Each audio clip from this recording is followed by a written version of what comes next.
오늘 말씀 함께 보시겠습니다. 제목, 나를 향한 뜻 발견하기. 나를 향한 그 하나님의 뜻을 발견하기 세 번째 시간입니다. 우리 함께 기도하겠습니다. 내가 보지 못하는 것을 내게 보여주소서. 내가 알지 못하는 것을 내게 가르쳐 주소서. 하나님이 나를 위해 예비해 놓으신 것을 위해 나를 준비시켜 주소서. 아멘. 우리는 2주 연속 하나님의 뜻을 발견하고 따라가며 성취하라는 그 앤드류 웜의 목사님 책 내용 중심으로 나를 향한 그 하나님의 뜻을 발견하기라는 제목으로 말씀을 나눴습니다. 오늘도 이어서 하나님의 뜻을 발견합니다. 여러분, 현재 삶에 안주하지 마십시오. 하나님은 우리 개개인을 향한 목적과 계획을 갖고 계시고 그 뜻을 이루는 데 필요한 뭘 넣어주셨어요? 잠재력을 우리 안에 다 넣어주셨어요. 그리고 또 모든 것을 이미 예비하셨습니다. 그 뜻대로 살 때 우리는 가장 행복하고 내 세상에도 축복이 되고 그리고 하나님께도 영광이 되는 그런 삶을 우리가 살 수 있습니다. 우리를 향한 하나님의 그 구체적인 계획, 그것을 발견해야 되잖아요. 근데 어떻게 발견하는가? 첫 번째 스텝은 뭐예요? 하나님이 받으실 만한 거룩한 산 제물이 되는 것입니다. 다시 말하면 우리 자신을 하나님께 헌신하는 것입니다. 온전히 헌신하는 것. 그것이 출발점이에요. 그 첫 번째 단계를 건너뛸 수는 없습니다. 나를 온전히 하나님께 드리는 것. 나는 주님의 것입니다. 주님이 정말 나의 주인이십니다. 그 고백이 되어야 하는 것이죠. 그런데 말로는 그렇게 하잖아요. 근데 실제 삶을 의탁하지 않는 거예요. 우리가 그런 삶을 살아왔죠, 사실은. 그냥 내 뜻대로 교회는 다니지만 여전히 내가 주인 되어서 주인된 삶. 그것은 헌신이 아닙니다. 그리고 우리가 그렇게 헌신을 결단했다면 그 다음에는 뭘 해야 되느냐? 말씀으로 들어가야 하는 것입니다. 하나님의 말씀으로 뭘 새롭게 해요? 우리의 마음을, 우리의 생각을 새롭게 해야 합니다. 우리의 생각이 새로워지지 않으면 하나님과 같은 그 사고방식을 갖지 않으면 여전히 내가 왕노릇을 하게 되는 것이죠. 그래서 여러분, 삶의 우선순위를 점검하십시오. 하나님의 말씀을 어떻게 해요? 묵상하고 하나님과 교제하는 것을 최우선순위에 두고 우리의 생각을 새롭게 하면 어떻게 돼요? 하나님의 선하시고 기뻐하시고 그 온전한 뜻을 우리가 알게 되고 그것을 우리의 삶 가운데 입증하게 될 것입니다. 아멘. 그러면요, 모를래야 모를 수가 없는 것이죠. 하나님의 뜻을. 나를 향한 그 하나님의 뜻을 발견하고 따라가는데 가장 일반적인 방법이 뭐라고요? 우리 지난 시간에 나눴잖아요. 우리 마음의 소원을 따르는 것이다. 그럼 내 마음대로 다 되느냐? 그것이 아니에요. 우리가 정말 주님을 기뻐할 때 그분의 소원을 우리 마음에 넣어주시는 거죠. 우리의 갈망이 그분의 갈망이 되게 하시는 거죠. 그리고 그 소원을, 그 하나님의 소원을 하나님께서 이루시는 것입니다. 그냥 우리가 이생의 자랑, 안목의 정욕, 육체의 정욕 그런 것들을 이루어 주신다는 것이 아니죠. 그분의 소원이 우리의 소원이 되고 그분의 그 생각이 우리의 생각이 되고 그분의 갈망이 우리의 갈망이 되고 그분의 그 눈물이 우리의 눈물이 되기를 여러분 축복합니다. 아멘. 여러분, 우리가 하나님을 향한 그 하나님의 뜻을 발견하는 것도 중요하지만 또 중요한 것이 있어요. 뭐냐 하면 그 하나님의 계획과 방법, 그것을 이루는 그 방법, 그리고 그때 하나님의 때를 아는 것, 그것이 중요합니다. 우리 삶을 향한 그 하나님의 뜻은 그분의 시간표까지 포함한 것이다. 시간표까지. 예를 들어서 모세의 삶을 우리가 예를 들을 수가 있거든요. 모세는 자신을 향한 그 하나님의 뜻을요, 알았어요. 자신을 통해서 그 이스라엘 백성을 해방시킬 것이라는 것을 알았어요. 알았어요. 그래서 자기 백성을 돌볼 그 마음을 하나님께서 주신 것을 알았거든요. 그 마음을 알았어요.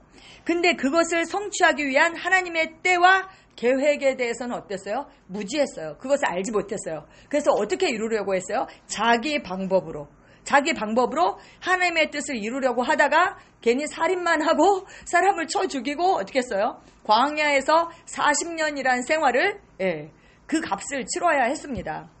애굽의 왕자로 자랐잖아요. 애굽의 그 모든 문물을 배웠어요. 그리고 그 모세는 장군이었다라고 하더라고요. 기록에 보면, 그 이집트 기록에 보면 장군이었어요. 그래서 전쟁에 나가서도 승승장구하는 그런 장군이었어요. 그러니까 얼마나 자신감이 있었겠어요. 그래서 자신의 힘으로 그렇게 하려고 했던 것이죠. 그런데 우리가 성경을 보면요, 창세기 15장에 하나님께서 말씀하셨잖아요. 아브라함에게 너의 그 자손이 이방 땅에서 400년을 지내고 많은 재물을 이끌고 나오게 될 것이다. 그리고 그 가나안 땅으로 오게 될 것이다. 하나님께서 말씀하셨거든요. 400년이라고 하나님께서 예언하셨어요. 그런데 신약에 와서 사도 바울이 한 얘기를 보면 뭐래요? 사도 바울은 430년 후에 그 모세의 율법이 왔다라고 기록하고 있거든요. 갈라디아서 3장에 보면은, 아니 하나님은 400년이라고 그랬는데 430년 후에 출애굽하게 된 거예요. 그러면 성경이 틀리잖아요. 구약은 400년이라고 그랬는데 신약은 430년이라고 그러니까. 그럼 왜 30년 차이가 나지? 계산을 해보면 어떻게 돼요? 그 모세가 400년이 찼을 때 그 백성들을 이끌고 나왔어야 되는데 어떻게 해요? 자기의 혈기로 390년이 됐을 때 10년을 앞당겨서 자기 방법으로 그 하나님의 뜻을 이루려고 했던 것이죠. 그래서 결과적으로는 자기는 광야에서 40년을 지내야 됐어요. 이스라엘 백성들은 어떻게 했어요? 40년 동안 더 고생을 하게 된 거예요. 더 고생, 30년이죠. 30년을 더 고생하게 된 거죠. 그래서 빨리 가려고 했다가 오히려 하나님의 시간표에서 30년이 뒤로 물려지게 된 것입니다. 우리가요, 하나님의 뜻을 앞당길 수는 없어요. 근데 우리가 잘못 선택하면 어떻게 돼요? 뒤로 밀릴 수는 있는 것이죠. 그리고 뭐를 하게 돼요? 쓸데없는 고생, 개고생을 하게 되는 것이에요. 개고생을. 네. 하나님은 모세를 준비시키기 위해서 그분의 소원을 넣어주셨죠? 근데 모세가 하나님보다 성급했어요. 그래서 광야에서 40년을 보낸 이유는 뭐예요? 하나님의 뜻을 자기의 힘으로 이루려고 하다가 자기는 살인을 하게 됐고, 누구 탓이에요? 자기 자신 때문이에요. 그 생각대로 해서 하나님의 계획을 망쳤고, 결과적으로는 이스라엘 백성은 모세 때문에 30년을 더 고생해야 했습니다. 네. 저는 이 글을 읽을 때요, 이 내용을 볼 때 뭐가 생각이 났냐면, 박현일 집사님이 생각이 났어요. 우리 올람 금식기도 학교 때 재정 그 강의하셨던 분이 있거든요. 그 박현일 집사님이라고. 이분이 어떤 얘기를 하셨냐면, 본인이 이제 삼성물산을 다니셨어요. 근데 본인 공부를 너무 좋아하셔. 그래서 논문을 100편도 더 쓰셨대. 그래서 우리나라에서 자기보다 논문을 더 쓰고 그 분야에 있어서 더 실력이 있는 사람은 서울대 어떤 교수 딱 한 명 외에는 자기가 탑이었다고 하더라고요. 그래서 국립대 교수가 되는 것 너무 안정적이잖아요. 정교수로 초빙을 받았고 자기는 그 안정적인 직장을 가고 싶었던 거죠. 그래서 국립대 교수가 되고 싶었대요. 근데 하나님께서 충분히 될 수 있는 거예요. 근데 하나님께서 가지 말라고 그러셨다는 거예요. 그래서 국립대 교수가 되고 싶었지만 가지 않았어요. 그리고 삼성물산에서 기다렸어요. 그러면 삼성물산이 잘 돼야 되잖아요. 그런데 구조조정에 들어가게 된 거예요. 자기는 연구원이었는데 정말 잘 나가는 파트였는데 갑자기 구조조정에 들어가게 돼서 자기가 자기 손으로 자기 밑에 있었던 그 직원들을 잘라야 했던 거예요. 계속 자르는 거예요. 그게 얼마나 심적으로 정말 얼마나 괴로워요. 그래서 자기 밑에 사람들은 자르면서 자기는 있을 수가 없어갖고 2번이나 자기 이름을 넣었다고 하더라고요. 그 명태 저기에. 근데 회사에서 자기는 제외시키고 나머지 자르고. 그러니까는 직원들한테 욕은 바가지로 얻어먹고. 근데 하나님께서 계속 자기는 그만두고 싶었는데 계속 있으라고 그래서 있었어요. 그랬는데 어떻게 견뎠냐면 2080 치약 그걸 이렇게 딱 사진을 찍어갖고 오셨어요. 2080 이 치약을 다 쓸 때까지는 정말 하나님이 나를 옮겨주시겠지. 하나님의 그 분명한 사인이 있겠지. 라고 기다리고. 근데 그 2080 치약을요 13개를 썼다고 그러더라고요. 그거 하나 쓰는데 6개월이 걸린대요. 그래서 6년을 더 기다렸던 거예요. 6년을. 근데 이분이 정말 대단한 게 자기 아버지를 섬기기 위해서 아버지께서 아프셨는데 아버지를 섬기기 위해서 자기가 팀장급으로 있으면 너무 바빠서 그 섬길 수가 없대요. 그래서 자기 스스로 자기 직급을 낮춰서 평사원으로 간 거예요. 그것 때문에 부사장한테 찍혀가지고 자기가 너무너무 시달렸다고 하더라고요. 근데 자기를 그 괴롭혔던 그 부사장 라인에 서서 자기를 괴롭혔던 그 3명이 자기보다 먼저 잘렸어요. 자기 회사 나오기 전에. 예. 근데 자기는 정말 인내해서 나중에는요, 정말 그 2080 치약, 하나님 정말 이 마지막 거 쓸 때까지는 저를 옮겨주세요 해갖고 아주 쬐끔 썼다고 하더라고요. 나중엔 다른 치약하고 섞어 썼었대요.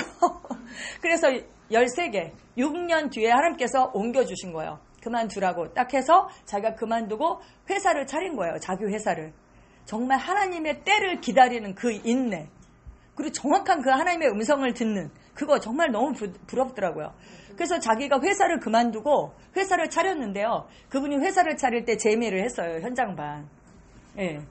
그래서 사실 이제 지용희 목사님 코치하시고 이렇게 하셨거든요. 근데 자기가 말은 구두래도 계약이라고 생각해서 자기는 믿었는데 이제 그 사람이 신실하지 않았던 거죠. 그래서 3억을 손실을 봐갖고 거의 부도 직전까지 갔다고 하더라고요.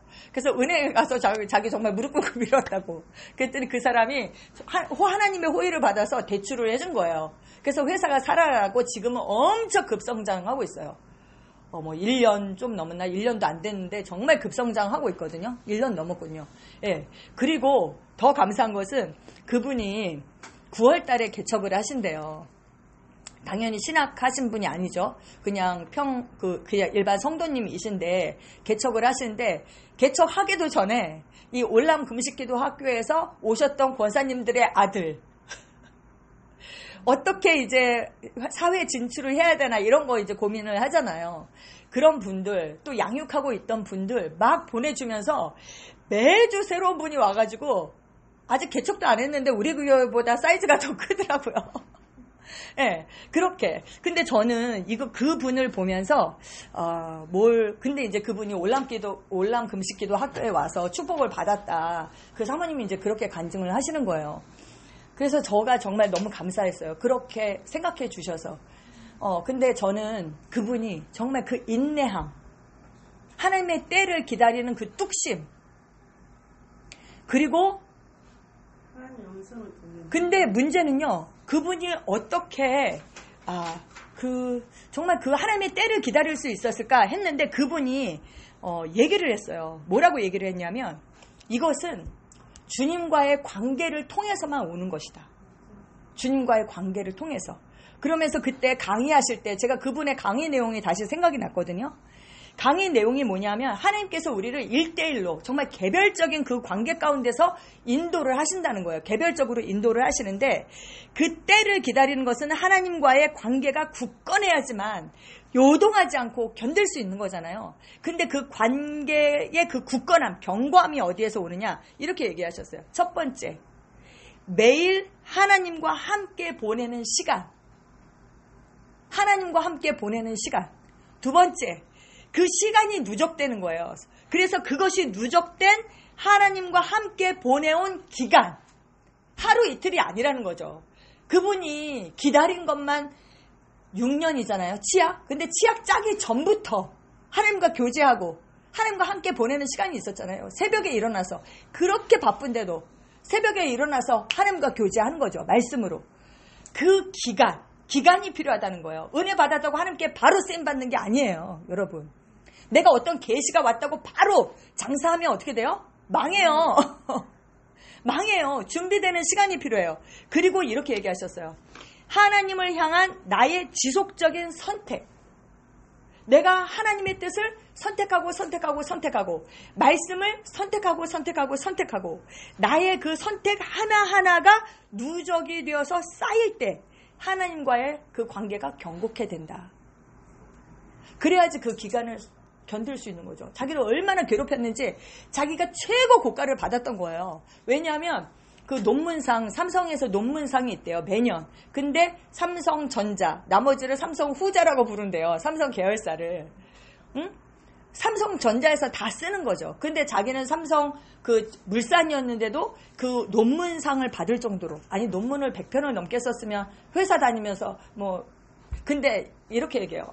정말 다른 교회에서 간증하는 걸 들었는데 이러시더라고요. 자기 요즘 이제 직원들 고용을 했잖아요.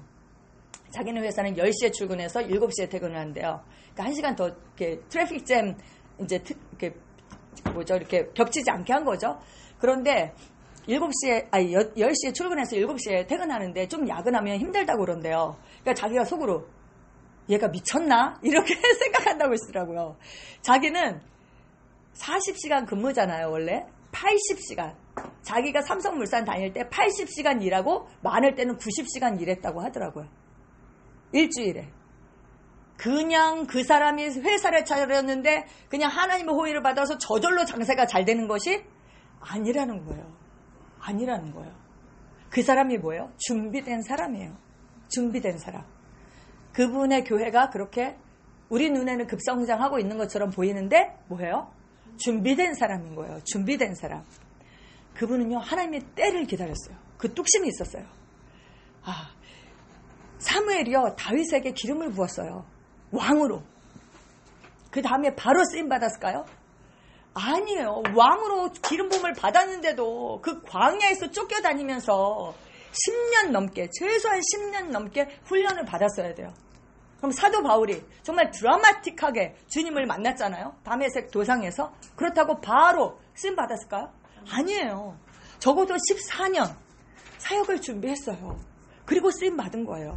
여러분, 훈련 기간이 필요해요. 그래서 정말 그 하나님의 때를 기다리는 그것이 정말 필요하다. 근데 그것을 어떻게 알아볼 수 있는가?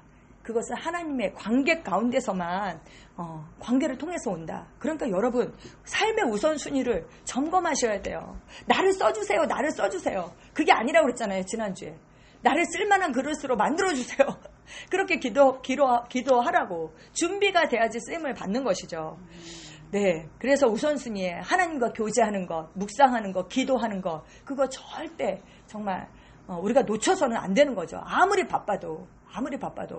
그분이 그렇게 바쁜데도 양육을 하신대요. 그래서 제가 아니 그렇게 바쁜데 어떻게 시간이 있어요?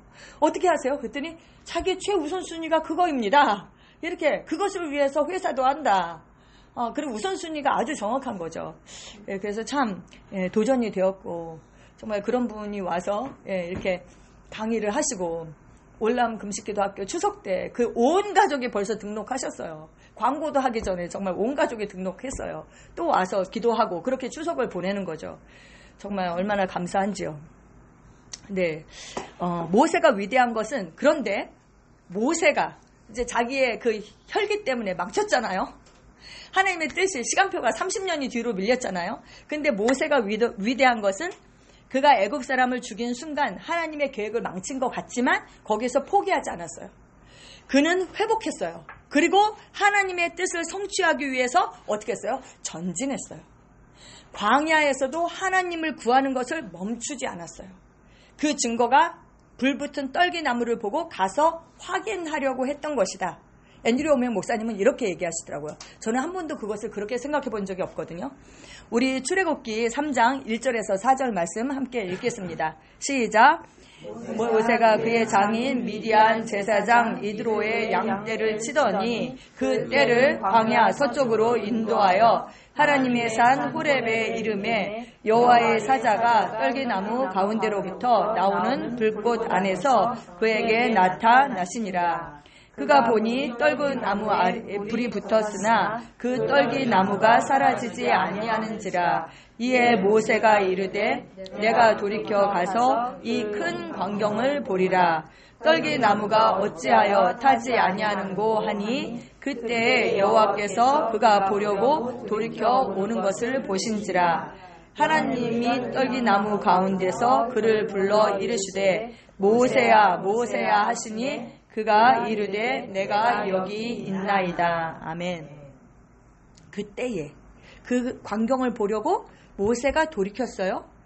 그때 여호와께서 그가 보려고 돌이켜 오는 것을 봤다. 그리고 그 봤을 때 그때에 이르시되 모세야 모세야 내가 여기 있다. 이렇게 말씀하셨다는 거예요. 모세는 바쁜 일상 속에서도 그는 여전히 하나님을 찾고 있었어요. 그래서 뭔가 범상치 않은 것을 발견하자 떨기나무에 불이 붙었으면 그냥 훅 타고 없어져야 되잖아요. 얼마나 거기 말랐겠어요. 근데 불이 꺼지지 않고 계속 타는 것을 봤을 때 어떻게 했어요? 가서 확인해 보려고 했던 거죠. 멈춰서. 그가 돌보는 양들도 있었잖아요. 양이 멀리 못 가게 했어야 되잖아요. 근데 그는 그 떨기나무에 갔다는 거예요. 근데 제가 이것을 딱 봤을 때 뭐가 생각이 나냐면 낚싯줄 생각났어요. 여러분. 우리가요, 성령 인도를 받을 때 저는 낚싯줄을 던진 사람이라는 생각이 들거든요. 우리가요, 낚싯줄을 찌를 이렇게 해갖고 훅 던져놨어요. 그럼 뭔가 이렇게 찌를 무는 것이 있잖아요. 그럼 내 손에 그 감각이 있잖아요. 그것을 당겨야 되는지 아닌지 알 수가 있잖아요. 그래서 우리가 성령님께 어떤 것을 질문을 했어요. 그러면 뭔가를 이렇게 지나칠 때 예상으로 넘기지 않게 되거든요. 어떤 사람의 말 한마디, 아니면 말씀을 볼 때, 아니면 어떤 사건이나 이런 것을 그냥 예사로 넘기지 않게 되는 것이죠. 내가 하나님께 질문을 했기 때문에 그 질문에 대한 답인가? 이 찌를 묶고 그 낚싯줄을 당기는 그것처럼. 근데 그것이 내가 던진 성령님께 질문한 그 답인지 아닌지를 저는 물은 사람은 알 수 있다고 생각해요. 아시죠, 여러분? 네. 저도 사실은 이번 주에, 사실은 어제 제가 성령님께 계속 묻는 게 있었어요. 근데 제가 명확히 알았어요. 저는 1년을 더 채우고 싶은, 뭐를 하는 데 있어서 어떤 거 1년을 더 채우고 싶은 그런 마음이 있었는데 그게 하나님의 뜻이 아니라는 것을 제가 다른 것을 통해서 알게 됐거든요. 그래서 그 질문한 사람은 아는 거예요. 근데 그것을 알 때 저는 그런 것 같아요. 그냥 이게 긴가민가 그게 아니라 정말 아주 맑은 물처럼 맑은 물처럼 알아요. 그리고 내가 이걸 딱 결정했어요. 하나님의 인도라고 생각하고 그것을 딱 결정하잖아요. 그러면 어떠냐? 굉장히 확신 있고 담대해요. 굉장히 담대해요. 그 성령의 인도를 받는 것을. 그래서 이 모세도 그랬던 거죠. 하나님을 계속 추구하고 있었기 때문에 범상치 않은 것을 봤을 때 거기 가서 확인했던 것이죠.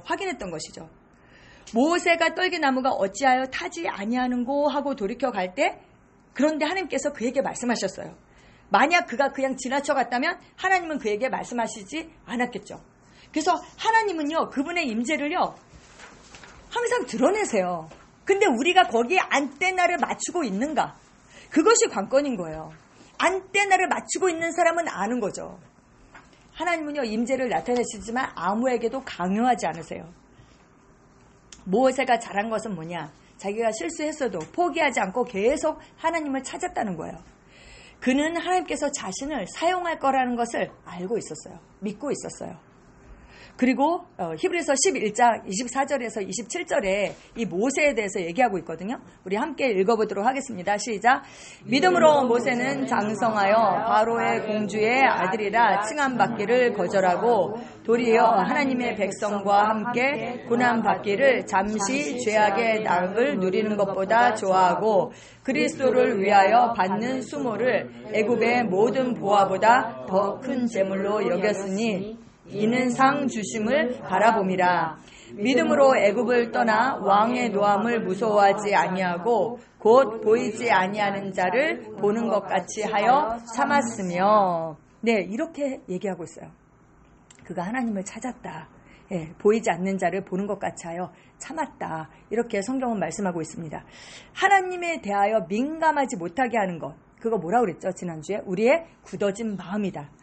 여호와를 기뻐하면 우리의 마음의 소원을 이루어 주신다 이랬잖아요. 근데 그 여호와를 기뻐하는 것이 아나그가 뭐라고요? 부드러운 마음, 유순한 마음, 민감한 마음, 그런 거거든요. 그래서 그 하나님에 대하여 그런 부드러운 마음, 민감한 마음을 가지면 하나님께서 우리 마음의 소원을 들어주신다. 다시 말하면 주님을 최우선 자리에 두고 온 마음을 다해 주님을 추구하라는 거예요. 하나님의 뜻을 찾는 것이 어렵지 않아요. 근데 사람들이 왜 못 찾는가? 잘못된 곳에서 찾고 있고, 그리고 있어야 할 곳에 있지 않는 거죠. 그리고 엉뚱한 일에 붙잡혀 있기 때문에. 자기가 꽉 잡고 있는 것을 놔야 되거든요. 그런데 엉뚱한 일에 꽉 붙잡혀 있기 때문에 세상 일에, 안목의 정욕, 이생의 자랑, 육체의 정욕, 그런 것에 꽉 잡혀 있기 때문에 인도를 못 받는 거죠. 찾지를 못하는 거죠. 우리가 하나님의 개입하심을 기대하며 온 마음을 다해 그분을 찾으면 우리를 향한 그분의 뜻을 알 수 있고 그분의 때와 방법도 알 수 있다 없다? 할 수 있다. 아멘. 하나님의 뜻을 찾는 것은 쉽다. 그분의 때를 아는 것도 쉽다. 왜요? 하나님은 그 뜻을 알려주고 싶어 하세요? 어떠세요? 알려주고 싶어 하시죠. 우리를 만드신 분, 계획과 목적을 만드신 분이 주님이시니까 그것을 일부러 꽁꽁꽁꽁 감춰놓으신 것이 아니잖아요. 네. 근데 여기 모세를 테스트하셨어요. 하나님께서. 쓰임 받기 전에, 모세를 쓰시기 전에 모세를 테스트하셨어요. 그 마지막 테스트 우리가 함께 읽겠습니다. 출애굽기 4장 2절에서 4절 말씀 시작. 여호와께서 그에게 이르시되 내 손에 있는 것이 무엇이냐? 그가 이르되 지팡이니이다. 여호와께서 이르시되 그것을 땅에 던지라 하시매 곧 땅에 던지니 그것이 뱀이 된지라. 모세가 뱀 앞에서 피하매 여호와께서 모세에게 이르시되 내 손을 내밀어 그 꼬리를 잡으라. 그가 손을 내밀어 그것을 잡으니 그의 손에 지팡이가 된지라. 아멘. 뱀을 잡을 때 어디를 잡아야 돼요? 머리를 잡아야 되죠. 꼬리를 잡으면 뱀이 금방 물죠. 금방 물죠. 그쵸? 모세가 자기의 경험과 상식을 뛰어넘어서 하느님 말씀에 순종해서 뱀의 꼬리를 잡았을 때 그는 자신의 뭘 걸었어요? 목숨을 걸은 거예요. 목숨을. 그것은 하나님께 순종하기 위해 죽음도 불사하겠다라는 그의 결단을 보여준 것입니다. 이것이 그의 광야 학교의 마지막 시험이었어요. 테스트. 그는 그 테스트를 통과했어요. 자신의 방법을, 자신의 경험을, 자신의 상식을, 자신의 기준을 내려놓고 하나님께 순종했어요. 우리의 힘과 방법과 그 능력으로는 하나님을 나타내고 그분의 그 계획을 이루어낼 수 없습니다. 하나님의 뜻을 정말 우리가 따르기를 원한다라면 뭘 해야 돼요? 하나님께서 우리에게 질문하세요. 너는 정말로 나를 신뢰하느냐? 진짜 신뢰하느냐? 그 질문에 답해야 되는 그 과정을 반드시 통과해야 돼요. 그것을 스킵할 수는 없어요. 근데 만약에 그 질문에, 그 테스트에 우리가 통과하지 못한다라면 어떻게 돼요? 우리는 여전히 우리의 수준, 우리의 그 한계에 갇히게 될 것이고 우리 그 능력 이상, 그 자연인 수준의 그 능력 이상으로는 살 수 없을 것입니다.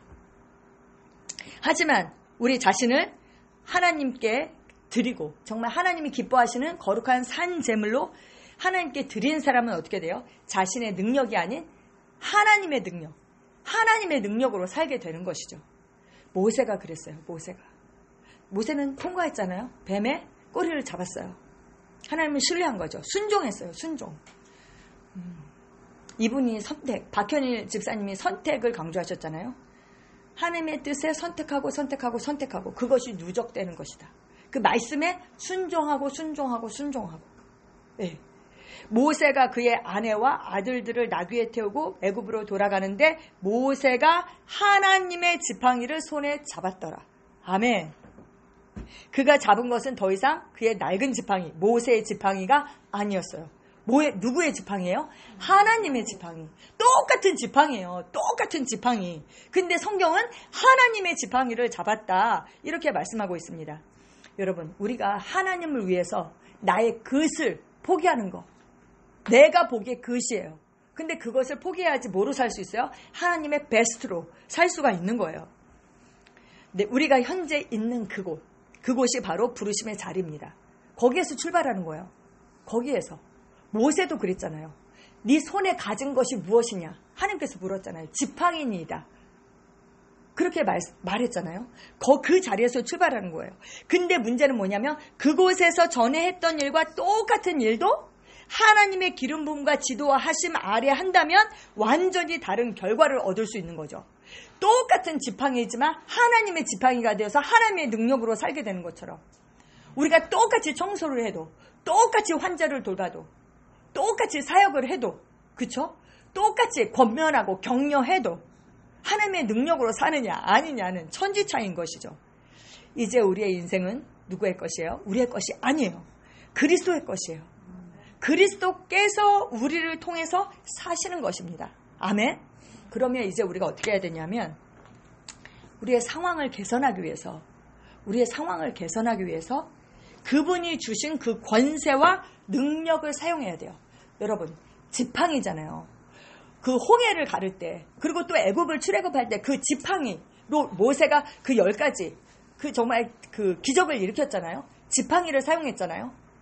그리고 마지막에 홍해를 가를 때도 그의 지팡이를 사용했잖아요. 성경에 보면 능력의 규라는 말이 나와요. 권세의 규. 그 규가 뭐예요? 지팡이 규자예요. 지팡이 규. 근데 우리는 지금 지팡이가 없잖아요. 눈에 보이는 지팡이. 우리가 가지고 있는 그 지팡이가 뭐예요? 말. 우리 입에 있는 말이에요. 말. 우리의 입. 이 혀가 바로 그 지팡이인 거예요. 그래서 우리가 가진 그 권세와 능력을 사용해야 되고 뭐예요? 그것으로 우리의 상황과 환경을 변화시켜야 하는 것입니다. 아멘. 아멘. 아멘.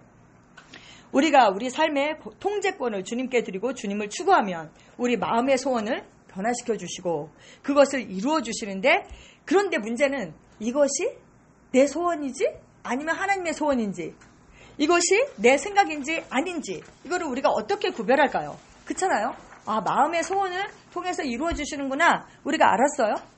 근데 이게 진짜 하나님으로부터 온 것인지 내 생각인지 어떻게 알까요? 바로 마음의 평강이에요. 마음의 평강. 하나님의 평강이 우리의 마음을 주장하도록 하는 것은 하나님의 인도하심을 분별하는, 갈림길에서 이거인지 저거인지 그것을 분별하는 최고의 방법 중 하나입니다. 우리가 이제 성령 인도 시간에 배울 때는 뭐라고 했어요? 영적 직감. 그쵸? 예스인지 노인지 파란불인지 빨간불인지 우리 딱 알 수 있다고 했잖아요. 우리의 영으로. 그걸 자꾸 우리가 훈련해야 되거든요.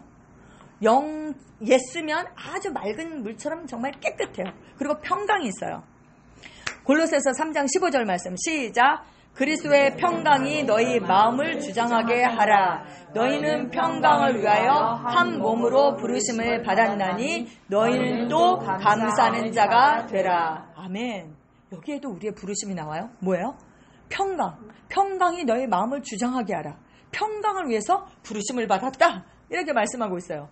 여기서 평강이 너희 마음을 주장하게 하라 했는데 이 주장하다가 브라뷰오라는 헬라어예요. 브라뷰오.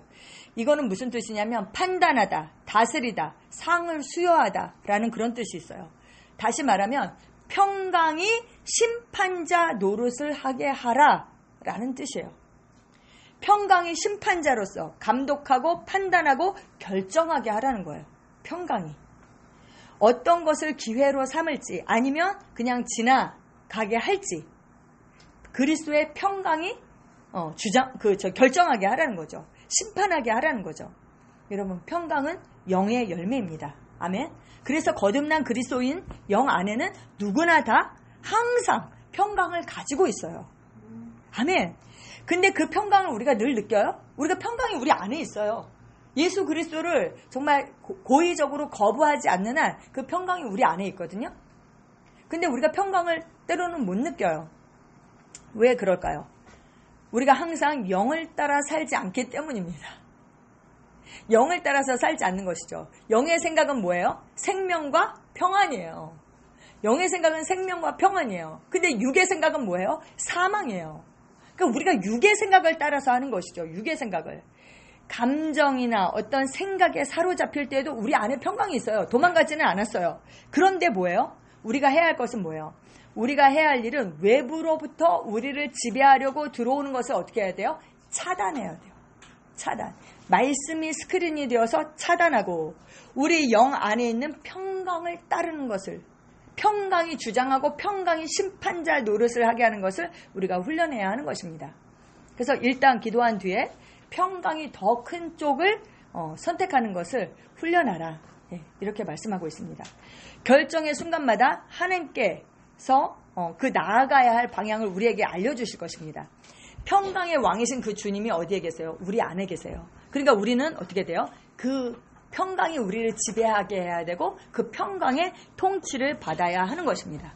그래서 잠잠히 우리의 심령을 들여다보고 그 그리스도의 평강이 마음을 다스리게 하고 심판하게 하는 거. 이게 아주 쉬운 방법이고 그리고 또 누구나 다 할 수 있고 그리고 아주 실용적인 방법이다. 아멘. 작은 일에서부터 이렇게 훈련된다면 삶의 중대한 결정을 할 때도 우리가 정확한 인도를 받을 수 있어요. 훈련하셔야 돼요, 여러분. 그 심령을 들여다보는 거. 그래서 다시 정리하면 온 마음을 다해 하나님을 사랑하고 우리의 삶을 그분께 드려 주 안에서 기뻐할 때 하나님께서 뭘 주세요? 그분의 소원을 우리에게 주세요. 그래서 그분의 소원이 우리의 마음의 소원이 되는 거예요. 그리고 둘 중 하나를 선택해야 될 때는 갈림길을 만났을 때는 뭘 선택하라고요? 평강. 평강이 많은 쪽. 근데 우리의 생각을 영의 생각은 생명과 평안이고 육의 생각은 사망인데 우리의 이 생각 안에 세상의 잡음, 쓰레기를 잔뜩 넣어놨어요. 그러면 마음의 소원이 있는지 없는지 어느 쪽에 평강이 있는지 없는지 우리가 알 수 있을까요? 없어요. 어려워요. 그래서 우리가 심령을 조용히 하고 정말 우리의 심령을 깨끗하게 하고 말씀으로 그리고 그 심령을 들여다보는 거 그것을 우리가 훈련해야 돼요. 지난주에도 말씀드렸지만요. 사람들은 보통 마음을 따를 것 같잖아요. 근데 마음을 따르지 않아요. 심령을 따라서 살지 않아요. 왜요?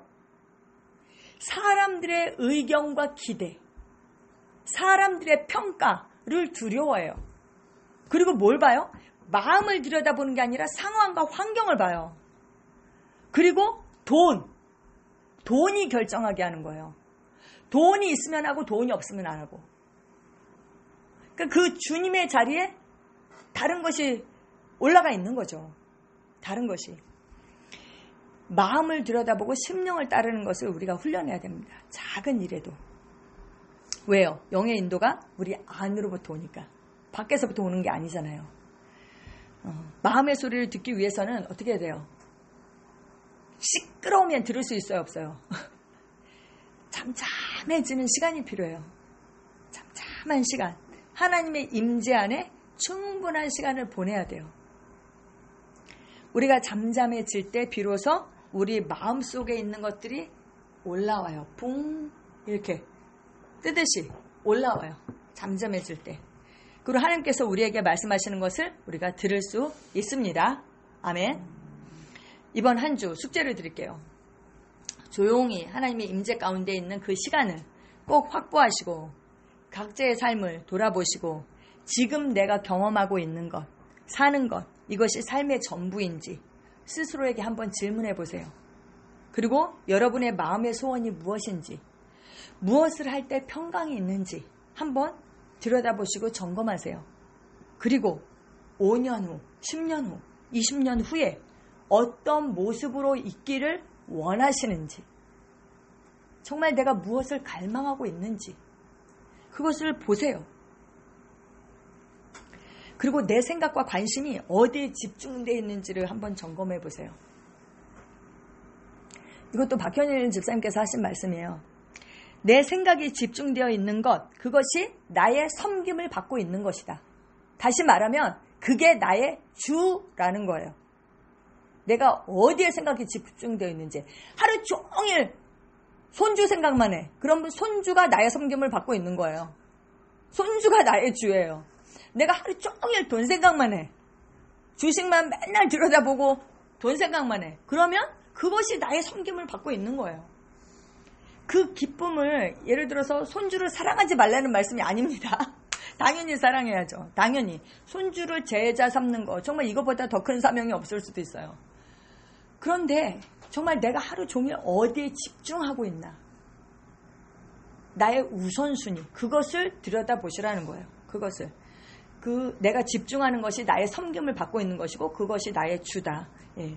한 주 평강의 왕이신 주님께서 평강을 통해 우리가 선택해야 할 길을 보여주시는 그런 경험들을 경험하시고 다음 주에 간증 들을 가져오시기를 축복합니다. 아멘. 아멘. 네. 함께 기도하시겠습니다.